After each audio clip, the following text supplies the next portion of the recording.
रोज की तरह उस दिन भी नवीन अपने वही पुराने स्कूटर को किक मार कर चालू करने की कोशिश कर रहा होता है। इस कबाड़ स्कूटर से मैं तंग आ गया हूँ। एक तो पेट्रोल इतना महंगा हो गया है, कभी कभी मन करता है कि कोई घोड़ा या गधा ही ले लूं रोज आने जाने के लिए। ना रोज किक मारने की झंझट और ना पेट्रोल का खर्चा। तभी स्कूटर स्टार्ट हो जाता है और नवीन ऑफिस के लिए निकल जाता है। शाम को ऑफिस से आते टाइम रास्ते में उसका एक दोस्त मिल जाता है। अरे दोस्त, बड़े दिनों बाद मिले, क्या हाल चाल है? बस ठीक हूँ, तुम सुनाओ क्या चल रहा है आजकल? अरे दोस्त, घुड़सवारी का एक कंपटीशन होने वाला है 2 हफ्ते बाद, तो मैंने भी भाग लिया है उसमें। अब बस एक अच्छा सा घोड़ा लेना है। बातें करते करते वे लोग अपने अपने घर चले जाते हैं। अगले दिन राजू अस्तबल जाता है। अरे भैया, ये घोड़ा कितने में दोगे? मुझे घुड़सवारी प्रतियोगिता के लिए एक अच्छा से अच्छा घोड़ा चाहिए। तू और घुड़सवारी? शक्ल देखी है तूने अपनी, तेरी इतनी औकात नहीं जो तू इन नायाब घोड़े की कीमत दे सके, समझा? अरे भैया, इसमें कैसी औकात? मुझे घुड़सवारी पसंद है, मैं कर सकता हूँ। चल चल, गधे जैसी शक्ल वाले गधे पर सवारी कर। कहकर अस्तबल वाला राजू को धक्का मारकर अस्तबल से बाहर निकाल देता है। अब मैं गरीब हूँ तो इसका मतलब ये तो नहीं कि मैं कुछ भी कर नहीं सकता। माना कि मैं पैदाइशी रईस नहीं हूँ, तो क्या मैं घुड़सवारी नहीं कर सकता? ऐसा किसने नियम बनाया है कि सिर्फ अमीर लोग ही घुड़सवारी का शौक रख सकते हैं? अब मैं कैसे कंपटीशन में भाग लूंगा? परेशान राजू सोचते सोचते और खुद से बात करते करते जंगल में चलता ही जा रहा था कि उसकी नजर एक गधे पर पड़ती है। क्यों ना मैं इस गधे पर ही प्रतियोगिता में भाग ले लूं? आखिर गधे और घोड़े में फर्क ही क्या है? दोनों के ही 4 पैर, 2 कान और 1 पूंछ होती है। आखिर भाई भाई ही तो है गधे और घोड़े। और कितना अलग होगा कि सब घोड़े पर और मैं गधे पर। सबका ध्यान मुझ पे ही जाएगा।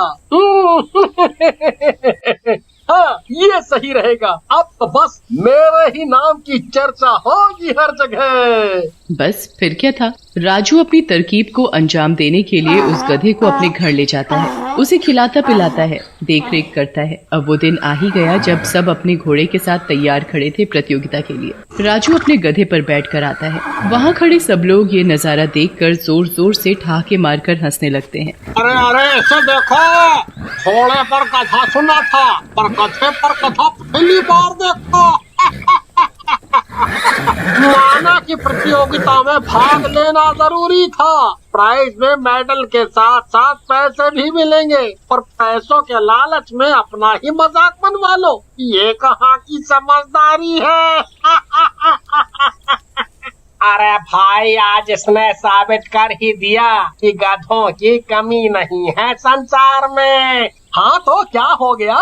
अगर मैं गधे पर आया हूँ तो मुझे घोड़ा नहीं मिला कहीं, और मेरे लिए बहुत जरूरी था भाग लेना। प्रतियोगिता शुरू होती है। जैसे ही सीटी की आवाज के साथ हरा झंडा फहराया जाता है, सब लोग अपने अपने घोड़े की लगाम कसते हैं और रेस शुरू होती है। राजू भी अपने गधे पर हाथ फेरता है आगे बढ़ने के लिए, पर गधा वहीं ढेंचू ढेंचू करने लगता है। वही, ये देखो नया नया नमूना घोड़े के बीच गधा। बड़े शौक से आया था गधे पर सवारी करने, पर बड़ी गधे ने तो शुरू होते ही जवाब दे दिया। लोगों की ताने और गधे की हरकत देखकर राजू बहुत दुखी होता है और बीच प्रतियोगिता में से ही वापस आ जाता है और कुएं के पास जाकर बैठ जाता है।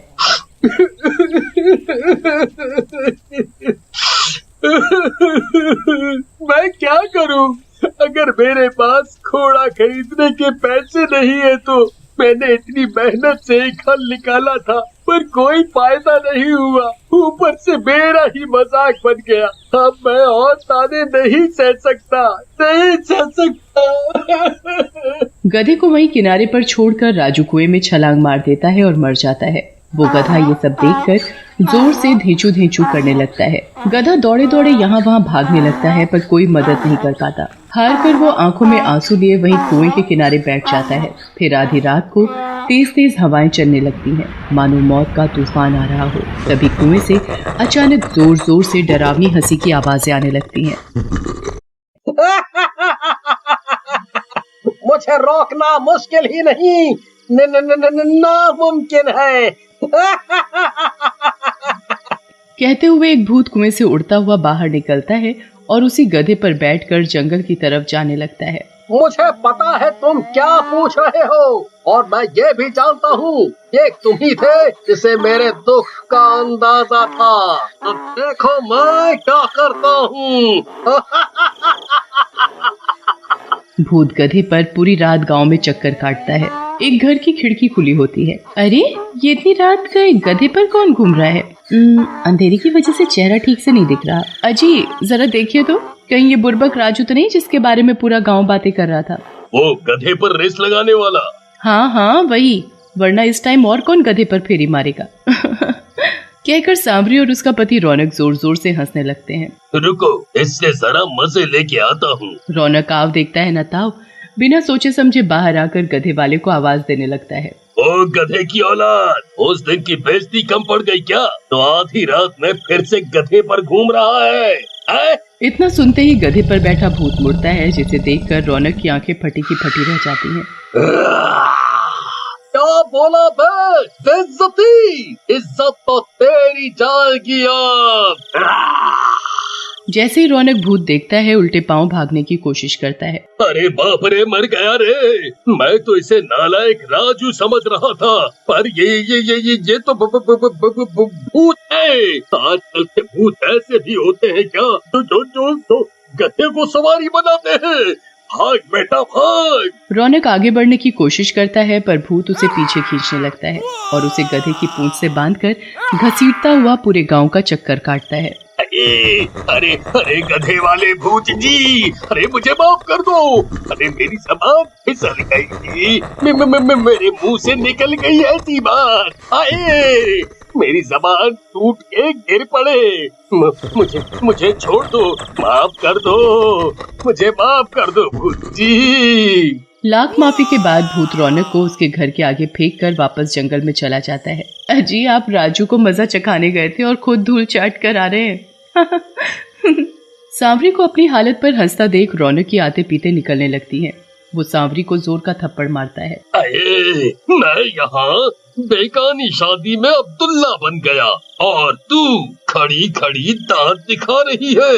तेरी तो मैं जैसे ही रौनक सांवरी को एक और थप्पड़ जड़ने के लिए आगे बढ़ता है, सांवरी चिल्लाती हुई अंदर भाग जाती है।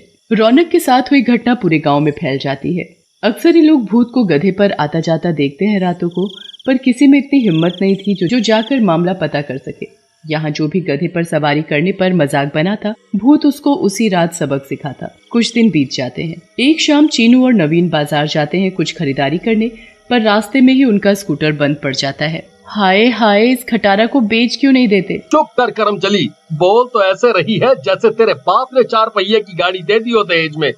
मेरे बाप को मत लाओ बीच में, और इस कबाड़ से अच्छा है गधा ही ले लो तुम भी। चीनू गुस्से में रिश्ता पकड़ती है और घर आ जाती है। तभी नवीन को एक आवाज सुनाई देती है। ये लो मेरा गधा, और गधे पर घर चले जाओ। नवीन यहाँ वहाँ देखता है, और जो देखता है मानो उसकी किडनियां मुंह से बाहर निकल आई हो। भूत भूत भूत, गधे वाला भूत। अरे नवीन, डरो मत, मैं तुम्हारा दोस्त हूँ। क्या? मैंने भूतों से कब दोस्ती की? भागो भागो भूत भूत। नवीन स्कूटर वहीं छोड़ भागने लगता है। तभी भूत उसके आगे गधे के साथ फिर से प्रकट हो जाता है। नवीन, मैं हूँ राजू, डर मत मुझसे। राजू का नाम सुनकर नवीन एक पल को रुकता है और पूछने लगता है, क्या मजाक कर रहे हो? मेरा दोस्त राजू इस प्रतियोगिता के बाद ही कहीं चला गया था, और तुम भूत हो। तुम राजू कैसे हो सकते हो? भूत फिर उसे सारी घटना बताता है। बहुत बुरा हुआ तुम्हारे साथ। ये समाज दूसरों की दिक्कत, मजबूरी जाने बिना ही उनका मजाक बनाने लगता है।